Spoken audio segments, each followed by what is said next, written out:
Okay, everyone, I think we should get started. We do have a full agenda, and I want to make sure we give everybody the time that they would like to make their comments and interventions. Welcome, everyone, to the final report of our Women's Economic Empowerment Project. My name is Sally Paxton. I'm the U.S. representative to Publish What You Fund and participated in this project.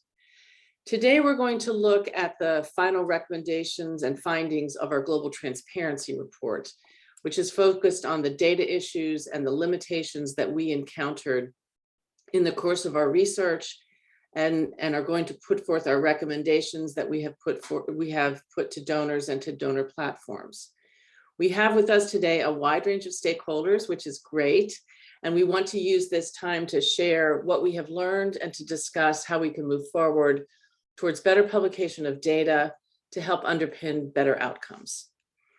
Today, Alex is going to present briefly the findings of our report, so I'm not going to do that here.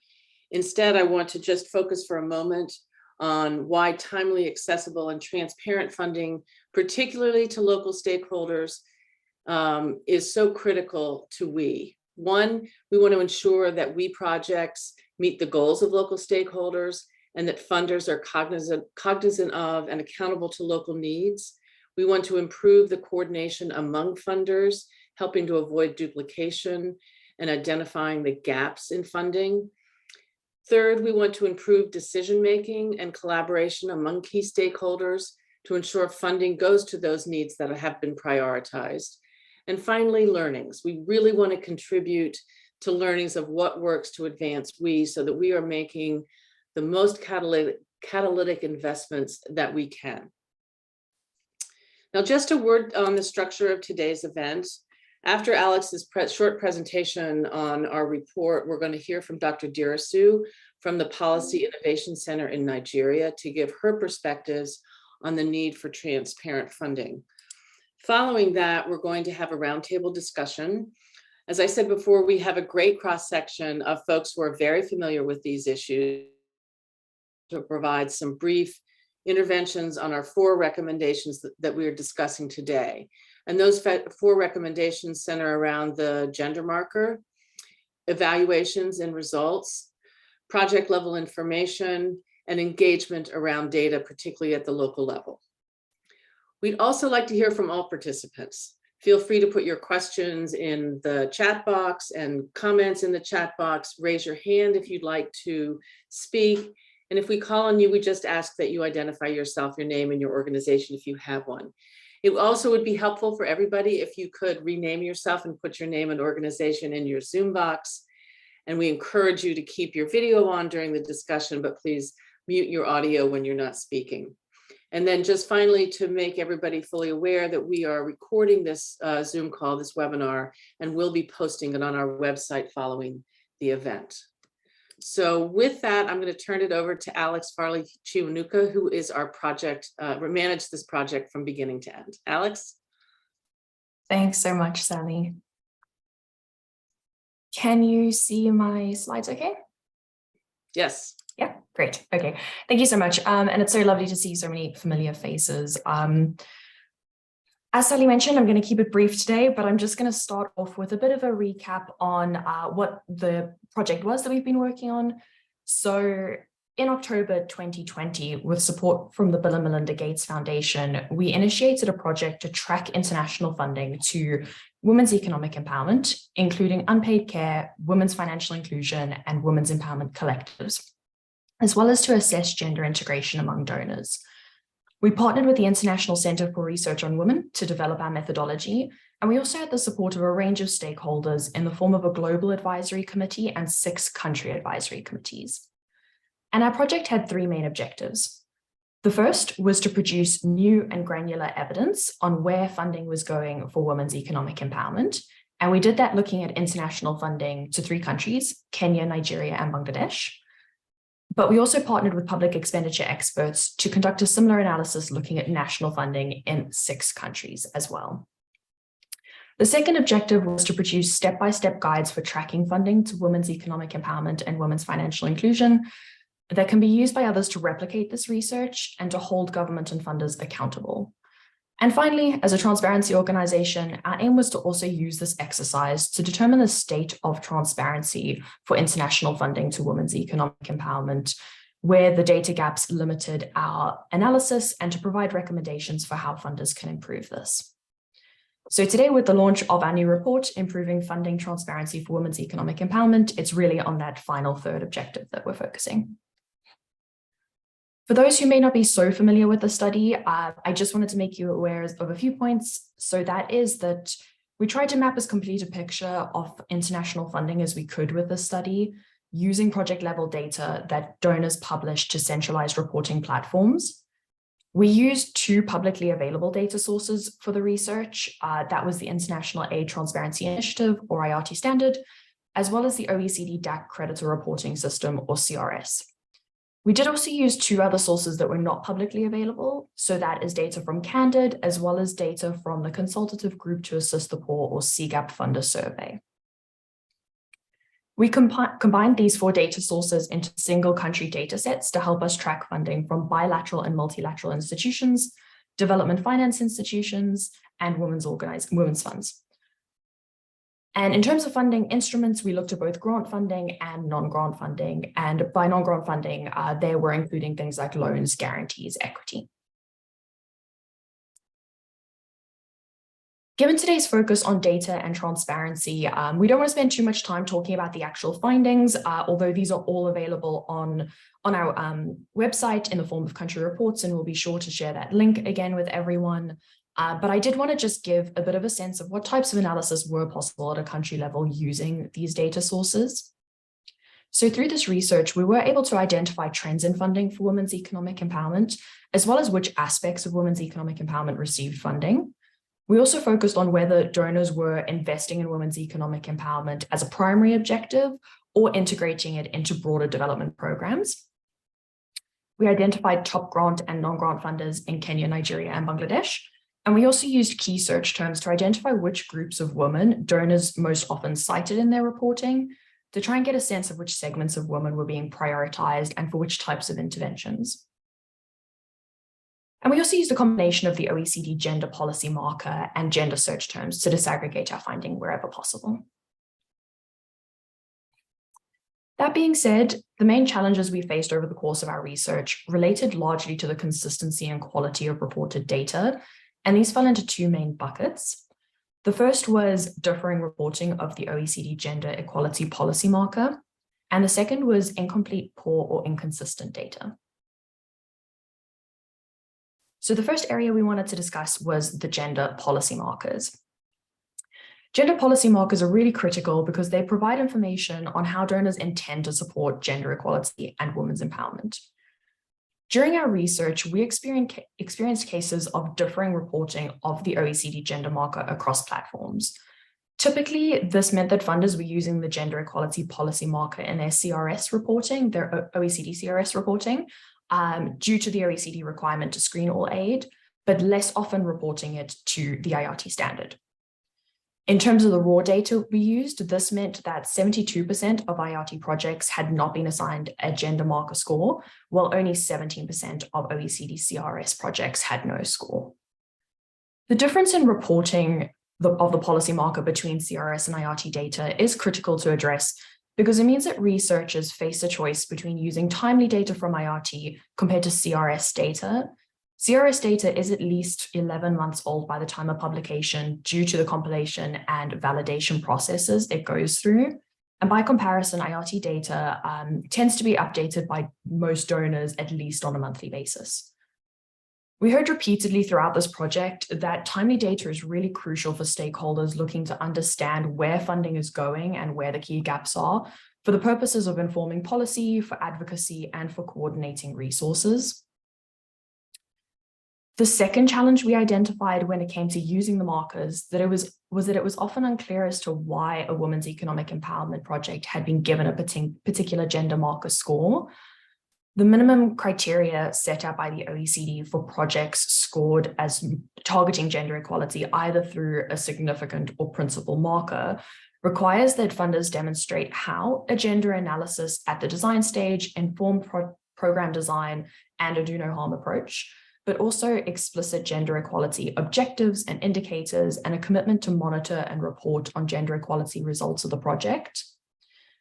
Despite many funders undertaking these steps in order to score their projects using the gender marker, the underlying documentation of how a project actually meets the criteria for the assigned score is not published in either CRS or IRT. We therefore have two main recommendations around the gender markers. Firstly, that donors publish the OECD gender equality marker consistently across open data platforms, especially in CRS and IRT data. And secondly, we'd like to see donors publish the underlying documentation for how a project meets the criteria for the assigned gender equality policy marker score. This should be made accessible via both CRS and IRT, as well as the donor's own portal. Publishing such information will enhance accountability, but also allow for more robust comparisons of funders' commitments to gender equality and women's empowerment going forward. Moving away from the gender markers, our research aimed to capture as much relevant funding as possible. However, there were times when incomplete, inconsistent, or poor data made it difficult to capture all projects or women's economic empowerment activities. Some of the challenges that we experienced in this regard related to titles and descriptions that made little sense or contained no detail, missing sector codes, gaps in reporting finance types, particularly in IRT where 20% of projects were missing a finance type, or gaps in reporting implementer name and type. So again, in IRT, 71% of grant projects were missing an implementer type. Each of these is really important for gathering a complete sense of the picture for international funding, and we feel that this is relatively low-hanging fruit that would really help with a more robust analysis going forward. So just a couple of our recommendations here to highlight would include that funders, with the support of relevant data platforms, should publish complete titles and robust project descriptions, should report finance types for every project, use OECD CRS code lists, including sector and purpose codes, and parent channel codes to the extent possible, and also add implementer organization names and types, including for multi-year projects within datasets, and implement reference approaches to distinguish between government entities and private sector companies. And the third and final aspect that I'll cover today is a critical one. The sparse reporting of project evaluations and results significantly limits our ability to measure impact and learn from investments in women's economic empowerment. Results data is currently very sparsely reported to the sources utilized in this study, and as it stands, only the IRT platform allows for funders to report on results or outcomes and to upload project documents.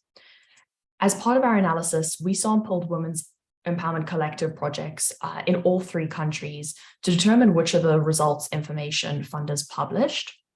We looked at a total of 116 WEC projects and found that only 3 projects provided a project completion review specifying results, and only 9 projects reported achieved outcomes or results. This is pretty consistent with Publish What You Fund's A Transparency Index findings. The latest 2022 index found that funders are more likely to publish basic project information than results. And the organizations that were reviewed in the index, only 38% published results and 34% published evaluations. So to improve this, we recommend that funders publish evaluation and results information as soon as they become available, that funders publish on all aspects of program activities, including disaggregating data by sex and age, and other characteristics as appropriate for the project. And this is particularly important where women's economic empowerment is also a subcomponent of a broader project. And also the data platforms should encourage and enable funders to publish evaluations and results information where possible.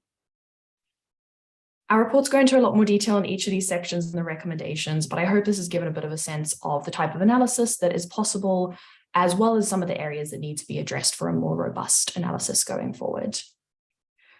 I will end here and introduce Dr. Dirisu, who has very kindly agreed to join us to share some of her reflections. So Dr. Dirisu is the Executive Director at the Policy Innovation Center and a Senior Fellow at the Nigerian Economic Summit Group. She is an gender expert with over 20 years experience implementing research and development projects on sexual and gender-based violence, gender inequalities, as well as social and economic inclusion. Dr. Dirisu was also the team lead for the Bill and Melinda Gates funded Evidence Consortium on Women's Groups in Nigeria. I will stop here and hand over to you, Dr. Dirisu. Yeah, good afternoon. Thank you for having me. It's great to be here.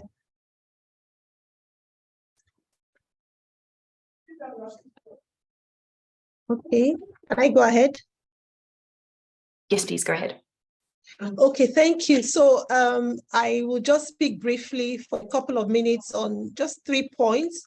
One is on reflections on why transparency of funding is critical for women empowerment, economic empowerment, and what happens when we don't have transparency, and how transparency of data can help to realize we objectives. Just first of all, reflecting on why transparency of funding is critical. We see every day as we carry on with our work, sometimes you get funded for a project, and then just as you're implementing the project, you find out that, you go for a meeting and you find out that someone, another organization is doing something fairly similar to what you're doing. So like I explained, during the dissemination in Abuja, there was an instance where we're working on a women economic empowerment project, and we were actually in a meeting with a donor, and it was at that meeting we actually realized that the donor was about to resource another grantee with funds to do something very similar to what we were doing. One of the challenges with that, for example, is when donors are when there's no transparency of funding, then donors can't coordinate with each other, so we can't avoid duplication of resources. Also issues relating to advocacy efforts. Advocacy is very expensive, very time consuming, very intensive. So imagine you have 2 grantees working through an advocacy process with the same government stakeholders. It's very exhausting.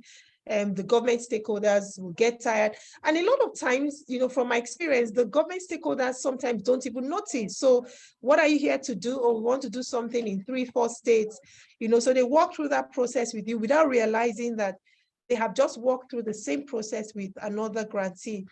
And then we also have an issue around over-researching a population or over-programming a population. So you have a situation where we have come in with an economic empowerment program. We're collecting data from participants to do something, and it's another organization comes to collect, similar data, survey data around empowerment, or some from the same women. You do qualitative interviews, you do focus group discussions, on the same people. This affects the quality of data we get. It results in issues with conflicts with government partners, with community leaders and stakeholders. Sometimes when you see ongoing fights or quarrels, in communities, it's because you have so many partners coming into the same community to intervene. Then we waste a lot of time. And then finally, we mask indicators because there's a lot of contamination of data when you have like 3-4 partners coming around to do the same thing. So if we don't have transparency in funding, our governments also cannot plan. And then sometimes we have issues where projects are canceled halfway. So I've had that experience before. You have a 5-year project, the donor cancels at the end of 3 years. And then because there's no transparency in funding, no one even knows the funding has been canceled. And so you have a situation where if this was a $5 million project, the assumption is that the entire $5 million was invested in the country. And so sometimes, because this is not communicated, everyone thinks that, this continues to go on. Some partners don't disseminate findings publicly. Some partners don't publish project reports online. So the reports are not accessible online. People can't see the report. There's no way of knowing whether or not a project was completed. Okay, so these are all the other reasons why we think and really push for transparency of funding. We also know that our government struggle to keep accurate data of inflows in terms of how much is invested in the country. So we need to help our governments also. The more transparent donors are with disclosing funding within the country, then it's easier for us to capture that funding and support government to track not just the amount of money coming into fund women economic empowerment, but also they can track how much actually was utilized completely to fund projects. Then also coming to transparency of data. A lot of times when we want to have projects in country, we always complain that we don't have data. Or sometimes you go for a meeting, oh, there's no data on Women's Empowerment Collective, no data on women's groups, no data. But we know a lot of research, a lot of data collection is ongoing every day in Nigeria. So one of the reasons why we all think that there's no why we think there's no data is sometimes because there's no transparency in actually communicating data to the public. So the more we're able to open up, create a system where for women economic empowerment, we have data available, that data is reported, everyone knows data is being collected, when the results are ready, is disseminated, and then we have we have a governance structure for data management, for example, then we know where data is, we know where to find data, and the next door coming can actually resource to build on work that has already been done instead of starting from scratch. So these are just a few reflections of mine as to why this study, this report is important, but also why going forward, we hope that this would result in some significant changes in the way donors resource developing countries for women economic empowerment. Thank you. Thank you very much, Dr. Derisu. Those are very helpful comments, very helpful background to the discussion that we're going to have. One of the things that we at Publish What You Fund have pushed for a long time is the importance of engagement with local stakeholders and the need to make sure that that data is both accessible and usable for that group of the local stakeholders, and in this case, certainly groups of women. I think now we're going to start into our discussion part of the recommendations. As I said, we have 4 main areas that we're going to cover. The first is with respect to the OECD Gender Equality Policy Marker and our 2 recommendations that we report both to IATI and CRS, that donors report to both, and that the underlying information that forms the analysis for why a score has been given is made public.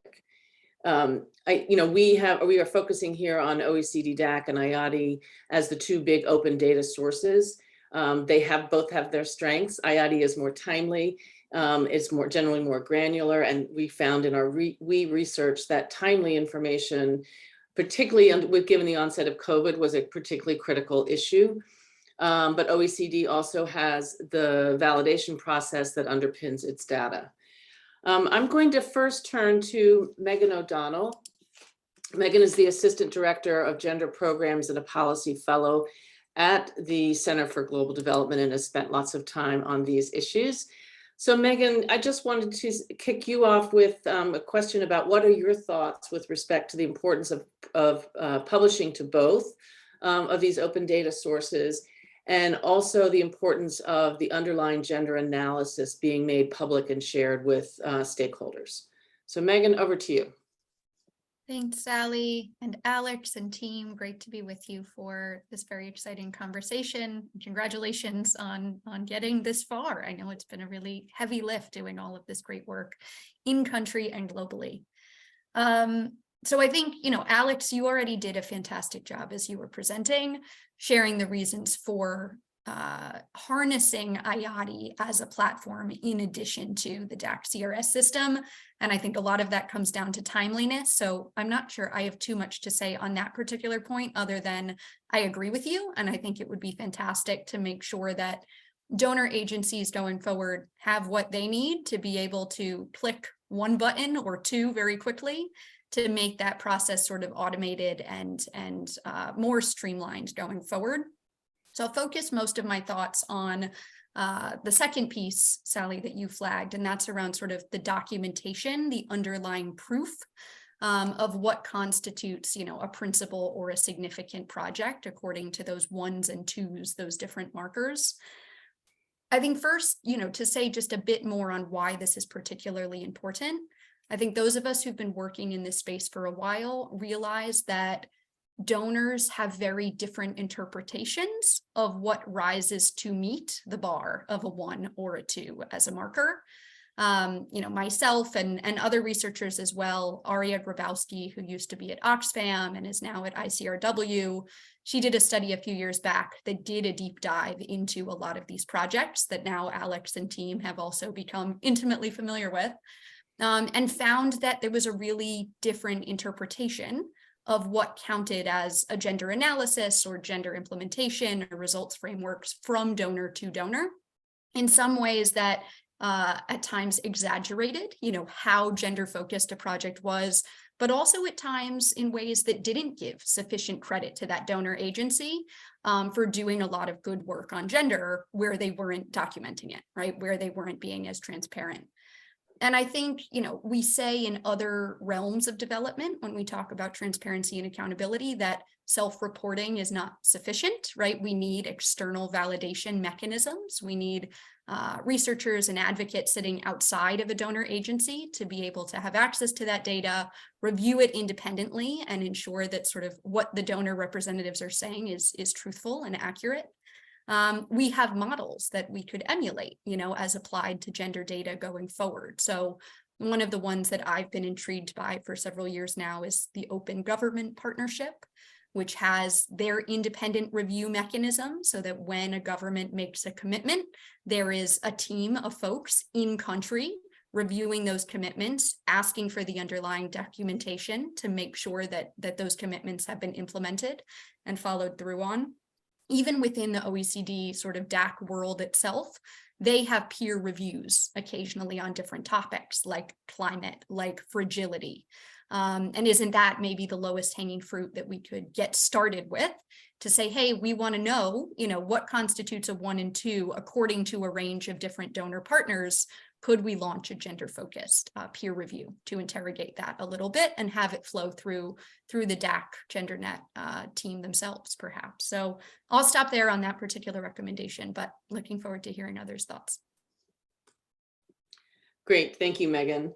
We're now going to turn to 2 of our donor discussants. We've got Andy Vaughn, who's a senior policy advisor at USAID, and we've got 2 representatives from the Global Affairs Canada, Karen Moore and Johanna Lecour. Johanna, I realize I've known you for years and I'm not sure I've ever pronounced your last name, so apologies. But let's first turn to Andy. In a previous project, USAID had made the commitment to publish their gender marker to IATI. You obviously already publish it to the OECD DAC. So I just wanted to get an update on where that stands, and also to get your thoughts on the value of sharing the underlying analysis and the challenges in doing that within the USAID system. So over to you, Andy. Thanks, Sally. Yeah, so I think in terms of getting the gender marker into IATI, this is something I know we have talked about for a long time. And it has been on our list for a long time. And then as this year, we started looking at implementing this. This was around the same time that a lot of other questions about tracking this in our financial data was coming up. And so before adding this to IATI, we started asking ourselves, is this the right question we want to be asking ourselves? If we're going to make systems modifications and change guidance and ask our staff to be collecting other information or better information and getting this out of systems and changing our processes, is the policy marker even what we want to be tracking? Like, is there a better way in our systems we should be tracking financial flows? And so that's one of the reasons this is not in IATIs. I think we're asking ourselves internally some broader questions about how do we want to capture this? And if we're going to be extending some sort of level of effort, what does that look like? And those conversations are still ongoing. There's a good chance you'll still see the policy markers show up in IATI, but I think we have some concerns about attributing the policy marker to the financial information. And is that undercounting or overcounting resources? Is that misconstruing our data to stakeholders? For those who are not as intimately familiar with the policy markers, are they going to be using it correctly? So I think that's where we stand on the policy marker in IATI. There's a good chance it will show up, but I think longer term, there's a good chance we'll think about this a little bit differently. And so to think about the underlying analysis, it's sort of the same discussions are ongoing. It would require some change in systems. It would require change in guidance. It would require change in processes. And is that where we really want to be focusing our attention? Or would it be a better use of our time to think about this whole topic in a different way and capturing it in our systems to better match the financial flows? So that's where we are internally. And hopefully we'll start seeing this in a little bit more granular way beyond the policy marker one of these days.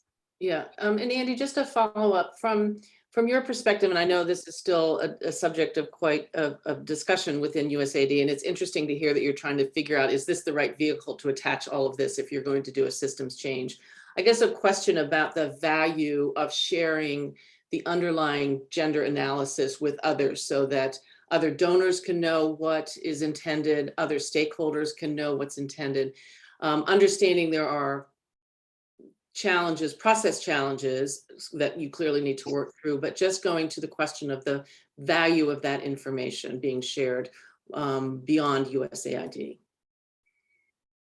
Yeah, I think it would be incredibly valuable. And I think from a high level perspective, I think it's probably quite feasible for us and others. I think if you start looking at individual activities, it gets really complicated to say this activity, you know, met this criteria because X. That's where I think we'll run into logistical challenges. But in terms of just an overarching guidance and framework, I think, you know, that's something that wouldn't be incredibly difficult to put out there, and it would be very helpful for us, for other stakeholders, for anyone who's using that information to see how comparable it really is. Great, thanks. And now I want to turn to Global Affairs Canada, either Karen and or Johanna, if you wanted to. I know that Canada does publish to both the markers to both IATI and to OECD DAC, and that you've got, I think, a very good system. We talked about this during our gender financing launch about the work that you put into the underlying analysis. So I'm not sure, Karen, did you want to kick off this discussion from your perspective? What are your thoughts on both of these recommendations? Sure. Thanks so much, Sally, and thanks for the report and for this really important conversation.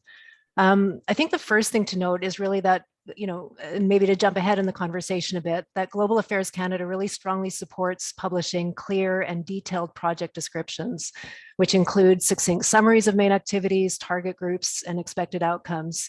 And we know that not only can this help provide a better understanding of our projects, including our women's economic empowerment programming, but it also really does help clarify why a particular GE code was given, if this is done well. And I'd also like to note that this level of detail is particularly important when projects include components that aren't really easily captured by OECD DAC codes or Boolean searches, such as those related to unpaid care work, which is actually what I primarily work on these days. And also because different agencies will always have different definitions of women's economic empowerment. You know, for example, I think while Canada, we invest substantially in what the report is calling foundational capabilities, and we recognize how important it is for we wouldn't classify that as we programming. So it really is important to have those detailed descriptions and to publish those. But perhaps more to the point on gender equality coding, we're also particularly robust about determining and publishing our gender equality coding. And this is really because Canada's Feminist International Assistance Policy, which came into force in 2017, puts gender equality and the empowerment of women and girls in all their diversity at the very center of all of our efforts to eradicate poverty and to build a more peaceful, inclusive, and prosperous world. So this means we've got clear and ambitious gender equality programming targets. So by 2021-22, that no less than 95% of Canada's bilateral international development assistance initiatives will either target or integrate gender equality and the empowerment of women and girls, of which 15% will specifically target these goals. So this is translated into very concrete requirements for targeting or fully or partially integrating gender equality and the empowerment of women and girls at the project level. And it's really in line with a particularly rigorous interpretation of the OECD DAC guidance. So Alex provided a great review of what that guidance looks like, but for us, it's even a little more specific. So we require that a contextual and an intersectional gender equality analysis of inequalities and their root causes is conducted and inform the design. that explicit and meaningful gender equality results and relevant indicators are included in the project's performance measurement framework, but also that the appropriate technical and financial resources are planned to support the achievement of these, and that the partner has demonstrated capacity to deliver on these gender equality outcomes. And projects that don't meet these requirements have to provide justifications, and they're recommended for approval only on a very exceptional basis. And importantly, and I think this speaks to something that Andy mentioned, the way that we assess our projects is available to our partners and to the public. And I'll share the link to our gender equality toolkit in the chat. So based on this process, we note that in 2020 to 2021, 93% of Global Affairs Canada bilateral international development assistance either targeted or integrated gender equality results, either fully or partly, of which close to 12% targeted gender equality results. So, you know, the conversation in terms of what more we can publish is something that's, you know, interesting, and we'll probably, in the same way as USAID, continue to discuss that internally to explore what's possible. But we hope that, you know, the progress that we've made since launching our Feminist International Assistance Policy in 2017 on this has been pretty quick, and we know we can always do more, but we're quite proud to be able to demonstrate the amount that we've done at this stage. Great, thank you, Karen. And just so I can clarify, you said that you make your analysis available to within Global Affairs Canada and also to the participants of a project, or the implementers. Is that?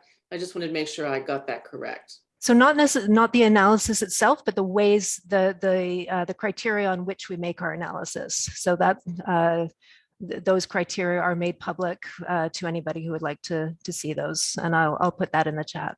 Okay, great. So that as of now, you make that, but not the kind of underlying analysis. And is that something that you think is possible going forward? I know that you've made lots of progress in terms of what you're doing in the gender space, but just wanted to know whether that was something that you are or could consider.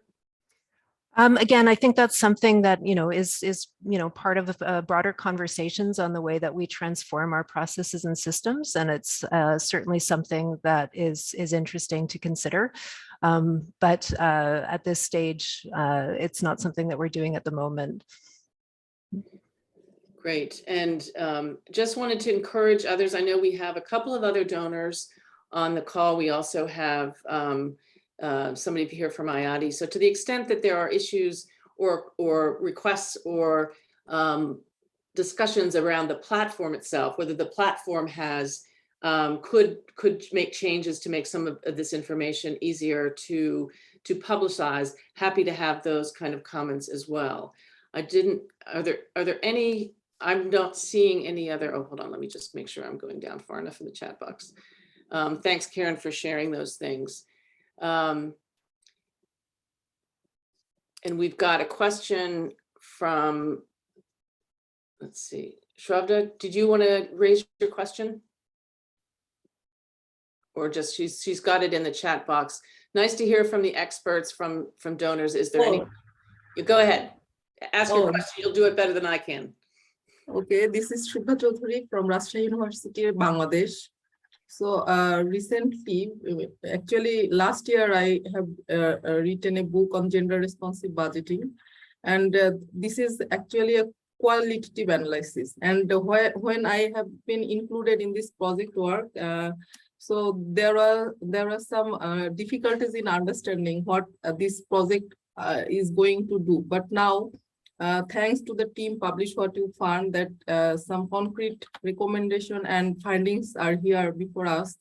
But my thinking is to know there are scattered project programs and data dissemination, data distribution reports. But my intention is to know, is there any holistic approach while we decide on funding for women, or keeping the view of gender equality issue? So this is my query to know from the funders. So I know, I don't know, Megan, you might also have a word on this, but I know that there are lots of different definitions of we. That's something that we worked very hard on at the beginning. We did try to this from a very holistic point of view. I know that's not the approach of all funders. Some have a very defined set of projects that they would categorize as we. We took a very broad view and then broke it down by in our framework into kind of concentric circles that represented different parts of funding we, that included enabling environment and rights, but also that income supporting, that kind of center of the income generating sectors. Just looking to see Andy, Johanna, Karen, or Megan, whether you have any response to that.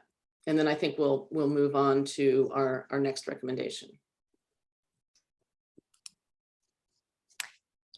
Maybe just to clarify the question, when you say holistic, do you mean sort of something that's across donors that we can all sort of sign up to, or? May I go back to the Beijing Platform for Action, which was held in 1994, and then there are Beijing Plus Plus. There is an option that National Women Missionary for all countries. That is the organization that was supposed to monitor all the fundings or all the projects designed for women only. So is there any connection with the findings of the conference of the World Women Leaders of 1994, and now this is 2020? That time, it was 1994 when Beijing Platform for Action took some initiative that was for the betterment of the women of the world. So I don't think there is any general that reflection now in the funding process of the funder for the advancement of the women around the world. So I want to say about connecting the recommendation of Beijing Platform for Action and the present funding flow of the donors. It is my idea only. Okay, Megan. Thanks, Shuver, for that question. I mean, I think it's thought-provoking because with full candor, I think that, many of us have probably moved away, regrettably, from the Beijing Platform for Action as kind of the North Star, or the guiding document for everything we do on economic empowerment or broader gender equality. I think where we've seen a bit of a through line and an intention to get back to that as a guidepost has been through the recent sort of Generation Equality Forum efforts, right? And I see Karen nodding, and I know many of the donors represented here have been very engaged as leaders in those processes that have been spearheaded by UN Women and initially by France and Mexico as country co-hosts. There is, as you all may know well already, a dedicated coalition on economic justice and rights. Yes. And I was nodding, Karen, as you were speaking earlier, because one of the core goals coming out of that coalition is around unpaid care and paid care, and basically just the recognition of care as something that is fundamental to women's economic empowerment. If we don't put that front and center, we're really missing the boat as we continue to talk about financial services or land rights or any of these other important dimensions. So Shuvra, I think back to your point, how could we make sure that the GEF discussions are being integrated into how maybe the GenderNet team and the broader OECD DAC and IATI are thinking about these things going forward? What if we revisited some of these project codes with this GEF lens in mind, and we're able to do analyses around care and some of these other topics that currently are precluded? They're not possible. When my team and I did research, this past year on these things, we resorted to having to look at early childhood development only, because there was nothing on more holistic care. So just food for thought there. Great, Megan, and thank you for writing our next project idea. So I think given our time, we're going to move on now to the publication of evaluation and results, which I think, as Alex covered in her overview, you know, there is a real dearth of information that comes out, whether it just be results, whether it's evaluations, whether it be something as big as an impact evaluation. We know both from our work on this project, from our work at Publish What You Fund generally, that this is information that is very valuable, but very hard to find. So Megan, I'm gonna turn to you again. Why is this information so important, particularly for women's economic empowerment? And I know that CGD has been doing some work on this in terms of measurement. So just giving you the floor to talk a little bit about this. And then Molly from CGAP, I'm going to turn to you next, just as a precursor, a warning. And then again, to encourage people to put any comments or questions they might have in the chat or raise your hand. Megan? Thanks, Allie. I'm going to try to be brief because I think you've heard enough from me today. But in my sort of personal pecking order of priorities, all of the stuff I was saying about underlying documentation in my mind is kind of the nice to have. The reorientation and movement towards results and transparency and publication of sort of results and impact is the must have, you know. So if we have limited time and resources, Andy, I was so excited to hear you say that internally at USAID, maybe you all are thinking about a different approach to reporting. If that approach is moving in the direction of more about results and less about kind of the box ticking and the good intentions, I think that would be incredibly powerful. We have a collaborative, it's called the We Measurement Learning Collaborative, that we co-host with Data 2X. And all of that work through the collaborative is intended to bring experts, advocates, donors, et cetera, together on harmonization of good indicators for results framework so that we're able to compare apples to apples over time. And we know, you know, how things compare then from one project to another, what's more effective and what's less so. And right now we have a work stream in collaboration with FinEquity on identifying those indicators for financial inclusion projects specifically. So maybe that's a good segue over to Molly. Okay, great. Molly Tolzman is the financial sector specialist at CGAP. Molly, I know you've been involved in the funder survey that CGAP puts out and have a variety of ways in which you collect the data that you use, and have some thoughts on kind of the next recommendation, which is the specific information points that you have found challenging to get. But let's stick right now with evaluations, results data, and what CGAP has done, and what has been your experience in trying to collect both results and impact information. Yeah, thanks, Sally and team. Great to be part of this conversation today. I mean, I think your findings are super interesting and really important, and look forward to kind of seeing hopefully some impact on the quality and availability of data coming out of this going forward. For those who are less familiar with CGAP, just a little bit of quick background about us. We are a global partnership housed at the World Bank focused on financial inclusion. And as Megan alluded to, we convene FinEquity, which is a community of practice on women's financial inclusion and women's economic empowerment. So if you're not already tapped into FinEquity, I can pop a link in the chat in a minute. It's a great active community discussing a lot of, I think, issues that are very close to some of the things that have come out in these series of reports from Publish What You Fund. And our CGAP has been doing an effort for over a decade now to track funding flows specifically in financial inclusion. And so I think we have run into a lot of kind of similar issues that were revealed in these reports. And I think, you know, this has also given us a chance to engage with a lot of different donors and investors in the sector and kind of hear about some of the challenges around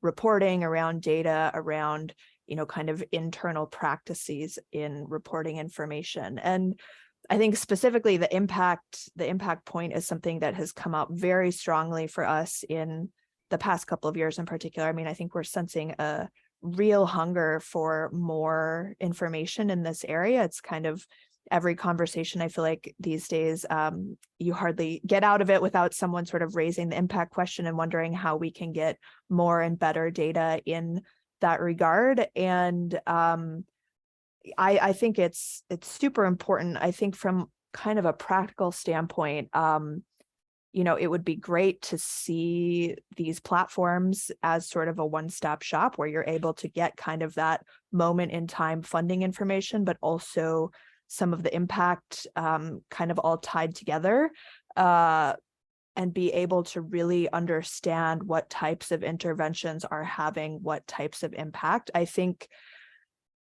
I feel like I don't want to be too pessimistic, but I'm sensing that we're maybe still a few steps away from being able to get there for a couple of reasons. I think, you know, some organizations are definitely farther ahead in terms of their own measurement efforts and the ways that they're monitoring this. And so I think really bolstering those efforts in and of themselves is definitely a critical first step, which is necessary before the information can be reported somewhere. And then I think, you know, one thing that we have heard also from our funders is just kind of internal systems and information management around where sort of all these bits of information live, sort of the time sequencing around when those happen. And I think needing to see maybe a little bit more harmonization, different types of internal coordination that maybe some organizations are not quite set up for at the moment. But I think we definitely would advocate for, you know, seeing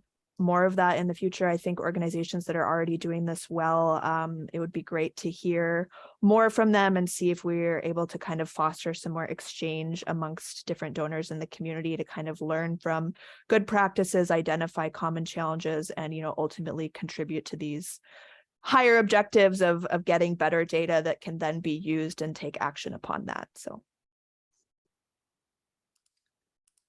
Great, Molly. That is very helpful.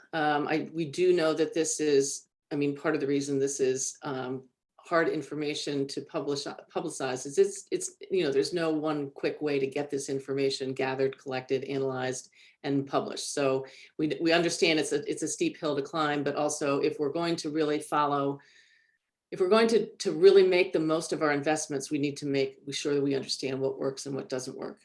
So I want to turn now to Global Affairs Canada. I know that you've done a lot on your evaluation of projects, and just wanted to if you wanted to comment, either Karen or Johanna, in terms of what Global Affairs Canada does with respect to results and evaluations, and also kind of a comment on where that information is made available.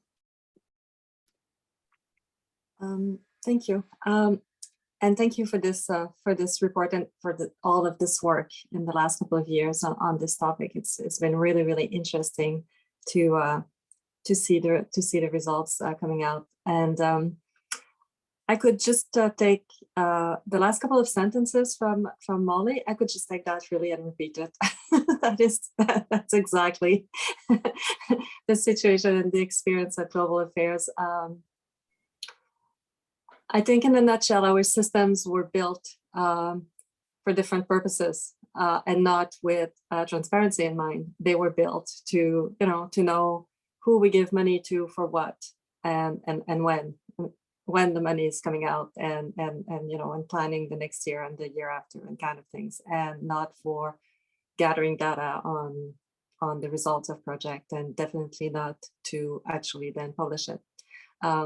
It's been a real struggle, and which is why, as Karen was explaining, we put a lot of energy in writing good project descriptions. We also put a lot of energy in writing narratives on the expected results of our project, and we put a lot of energy in writing the results that are achieved by our project. And we put a lot of energy in reminding our project officers that they have to do this and publish it. So that's one way that we do this, in part because our systems are not built to capture the data in a structured way and enable us to pull it out. So we receive Word and Excel reports from our partners, and we save them, and then we have humans reading them and extracting information and putting it in sentences and using it and analyzing it, and that is just the way it is. So we are working on a different system. It's part of a big transformation of our systems, and it takes forever. And what Andy was describing about the G marker and thinking about what is the best way actually to go about this, we are going through something similar about everything. Really, in the way we manage our programs. They say 5 years, which probably means 7, 8, 10 in phases. So hopefully we will see things coming out. But transparency and the need to share more better information in better ways is definitely part of the requirements and the goals. Now, in the meantime, of course, it doesn't mean we're not striving to do better. And part of that is, in fact, around evaluations. And so at the project level, we are constrained in what we can do, but we do publish all of our evaluations. It is a requirement. But we publish program evaluations much more than individual project evaluations. We take a kind of a higher level type of approach, both on audits and on evaluations. All of our evaluations are published, and actually I did want to flag, and I will try and find the link and share it. We wasn't involved in that, but our department has just published a methodology for feminist evaluations. And I am told it's actually extremely interesting and groundbreaking, and I can really give them full credit. What I've heard from other people is that it's really, really interesting. And we have recently published an evaluation on our Women's Voice and Leadership program, which is a program dedicated to providing funding to women's rights organizations. And Karen, who's on the line, will probably say, yeah, no, it's not exactly that. You didn't get that wording quite right. Bear with me. And that evaluation is really, really interesting because it goes into some of the difficulties for a donor like GAC to work in different ways with different types of partners, and to implement our new feminist international assistance policy and go in a direction where we were trying to go, but not enough, and the policy really pushed us in this direction. So it's been really interesting, and the evaluation goes into that.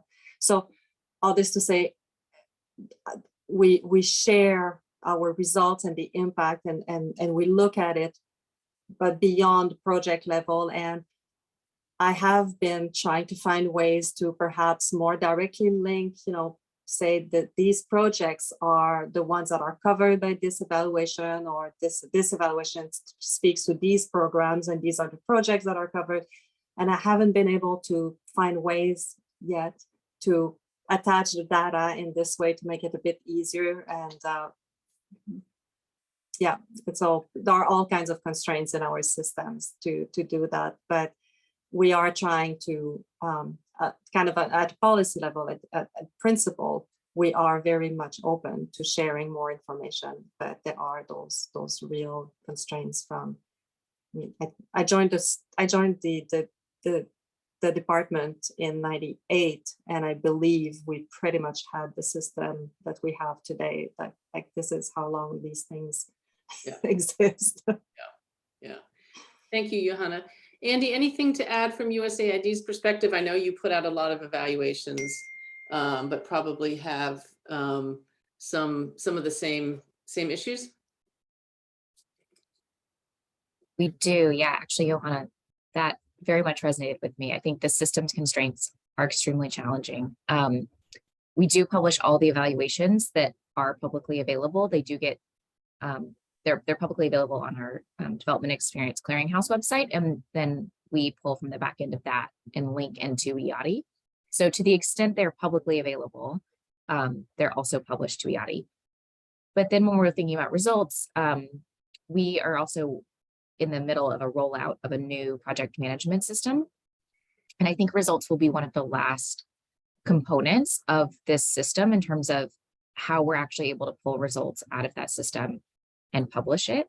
And one of the things we're trying to be very careful about as we're rolling this out is how to also protect sensitive information and how to think about not putting anybody in harm's way, and to create flags, at source to make sure that we're flagging anything that maybe shouldn't be publicly available. So that's slowing us down a little bit as we're trying to comprehensively think through, like, Johanna, I think you said these systems weren't built with transparency in mind, and now we have a system that's being built with transparency in mind, but it gets really complicated very quickly. And then I think we're trying to also be a little bit thoughtful about what it is that we're going to publish and why it matters. I mean, right now when we're saying results, it's quantitative indicators. And I don't think that necessarily gets to this so what piece. So even if we put out all these quantitative indicators, is that really actually going to tell a story? And so I think we're also trying to think about, if we're working really hard to put this out there, but then what? And we may need to go a step further in our thinking about what we're capturing and what we can put out there. So that's where we are. Great, thank you. And this is, I think, a very good discussion of kind of, I think everybody agrees that results evaluations, all of that is very important, but we've got to find a way to do it that's A, is doable, and B, is meaningful. So I appreciate that. It just shows, I think there's a lot more room for discussion. I'm going to move us on to our next recommendation, which is a little less, I think, meaty, but also equally important. And these were the gaps in reporting that we found, on little things, titles, descriptions, things that really presented a challenge to us doing a complete analysis and getting the full picture of WE funding and WE projects.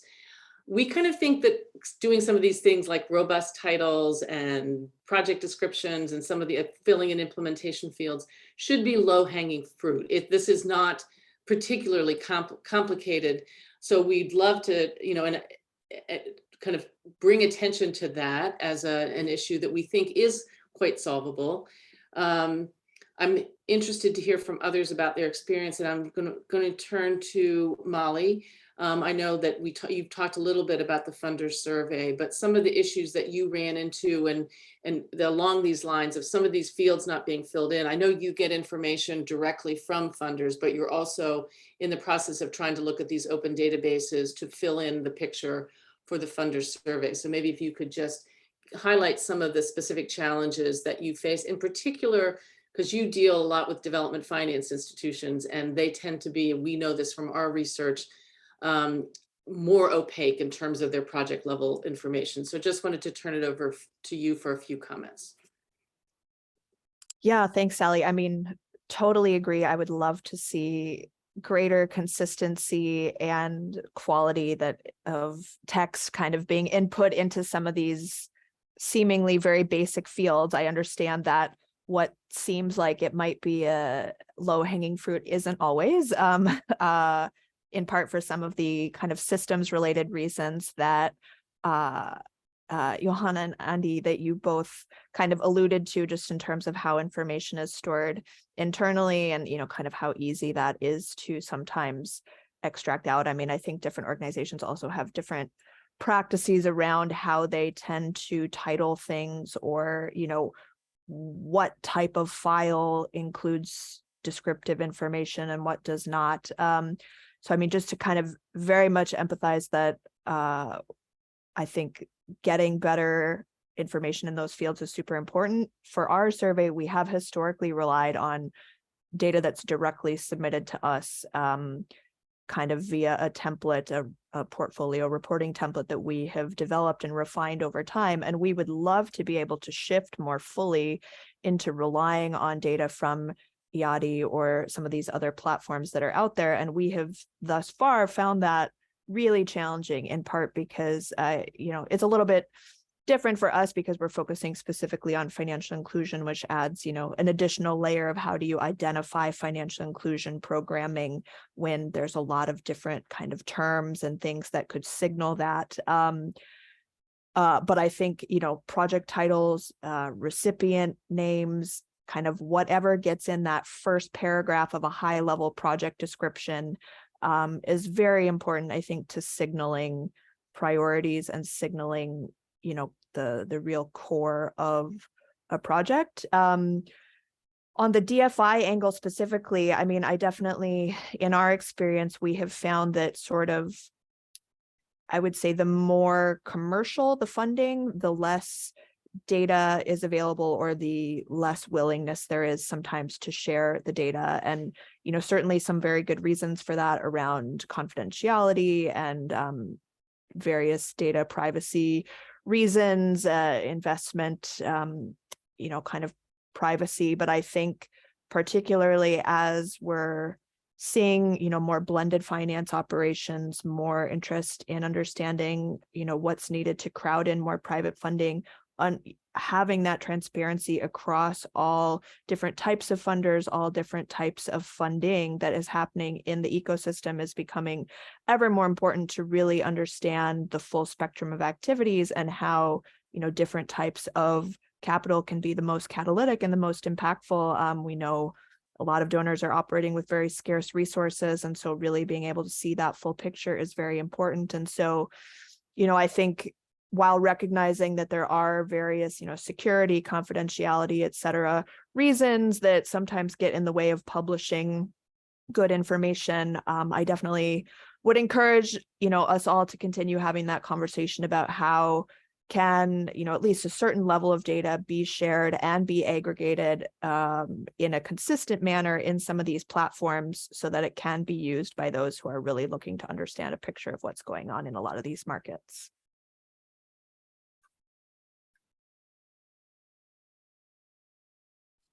Thank you, Molly. Still learning how to mute and unmute my button after all these years. Thank you. I think that is really helpful. It's often, I think, useful to hear these kind of concrete examples of what gets in the way of being able to do the work that you want to do. If there are any comments, Sarah, you've turned your video on. Did you want to say anything about work coming from the IATI perspective or not? I don't mean to put you on the spot. Yeah, happy to come in just for a couple of comments. I mean, I think it's a really interesting discussion, and I've been, you know, like very happy to follow along your research. And I think looking at the recommendations, they're very clear and straightforward. And I think, you know, that is extremely helpful for, you know, having some of these conversations about some of the data issues. And I will just say, like, you know, listening to a lot of these issues and, you know, thinking about finance type and titles and descriptions and implementing organizations and results information, you know, like this is an issue for, you know, research on women's economic empowerment, but also broadly speaking for folks using YADI data in all different types of areas. And so I, you know, like I think that, you know, particularly the conversation about results is particularly important. This is something people talk about all the time, but, you know, the challenge in YADI is that you have results data, but it's not comparable or standardized, right? So like trying to figure out how do you assess impact when you have to look at individual activities to look at the results information for each one, you know, it is definitely a conversation that's being had in a lot of areas now that there is some results information. How do we make that more meaningful and useful to data users and more easily accessible, right? So I mean, I think a lot of your recommendations are, you know, very like resonate, because I think they're things that we're aware of and should, some of them should, as you say, be low-hanging fruit and things that, you know, like are pretty easy to address, like getting standardized information on implementing organizations, for example. You know, this is like something that, you know, sometimes they're just codes or, you know, they're narratives that don't make any sense. And so this information is super important. And so, you know, it's, you know, and again, like also understand the challenges on the publisher side of this is not as easy as you may think. But this information is important broadly for data users. So I do think, you know, sort of in listening to this discussion and thinking about like as YADI, like how do we facilitate, you know, conversations to make sure that, you know, this is collectively being communicated to publishers, and we're advocating as well as YADI to make sure this information is reported. I think, you know, definitely having a collective voice from those working on women's economic empowerment, those working on climate change, those working in various different areas who also have these same data needs gives more power to the voices, and you know, hopefully will help with the advocacy with partners to get them to report better information. So, but just to say, like, I think all of these things are solvable issues. Results more complicated, but some of these other things, I think, you know, like definitely, there's strong evidence for why data users need this information. And I hope that we can incrementally, you know, make improvements, but this kind of research and these clear recommendations are super helpful for moving that conversation forward and helping with that. So yeah, just congratulations on the research and thanks for having us. Great, thank you, Sarah. That's helpful. I think this is a conversation that is best done with all stakeholders at the table. And let me just close then on one of our kind of calls to action from Publish What You Fund, and we're not alone in this, is that we know that timely, accessible, and transparent funding will help us monitor and broader broader gender equality goals. But it's not enough just to have the data out there. There really needs to be a robust engagement to really shift the power. And I have to say, I was pleased to hear the joint statement that came out from a number of donors, including the US and Canada, about the need for locally led development. And if locally led development is really going to take up to really give meaning and to really shift that power that people say they want to see, data is an important part of that. So I wanted to just close, we've just got a few minutes, just call on Dr. Dearsu again and basically say, from your perspective, how can donors engage better with policymakers, CSO, women's rights organizations in countries so that we can help facilitate this locally led development and power shifting?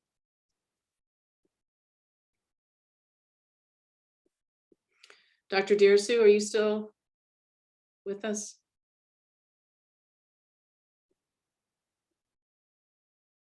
Maybe give you a minute to turn off your microphone. And if not, is there anybody else that would like to speak to this issue of locally led development and what you either as donors or as stakeholders see as the best way to engage? I mean, Andy, I know that USAID had put up a very helpful website on your fa.gov that encourages country level sharing of information. That maybe you want to put that, you don't need to necessarily comment, but put that in the chat box if you've got the time. It's called the US outside USG or the other USG, but it's an incredibly helpful place to get country level information on what all donors are doing in a particular country. But simply putting the information out there, I think, is not enough. We really need to figure out how do we kind of make this engagement work. Thanks, Andy. And just given that we've got just a few minutes left, I wanted to first of all thank everybody. This was, I think, a very rich discussion. I think we heard some new things coming out of this, and that is that we need to consider, do we need a different approach to reporting on gender equality, gender markers? Is that the right tool to get to what we need? Do we need to have a better link to financial information? I think these are issues that everyone is grappling with. And I think also hearing from folks that the processes that by which that donors are collecting and trying to publish information is a real challenge. I think what this says is this is kind of the start of a next conversation of how do we get this in, make sure that the relevant information to advancing our WE goals is out there, that we can include the right stakeholders, that the local stakeholders have the ability to play an active role. We are happy to kind of facilitate any further discussions on this. We want to just say thanks to everybody for participating. Our report is online. We've also published, as Alex mentioned, these 2 step-by-step guides in terms of how you can replicate our research, adapt our research if you'd like to. Those are all up on our website. A recording will be put up on our website. And we look forward to continuing the discussion with either one-on-one or as a group. We're happy to facilitate if that's useful. So let me close by thanking everybody, including the discussants, for your great views and your comments, and wishing you a happy rest of the December. Thanks.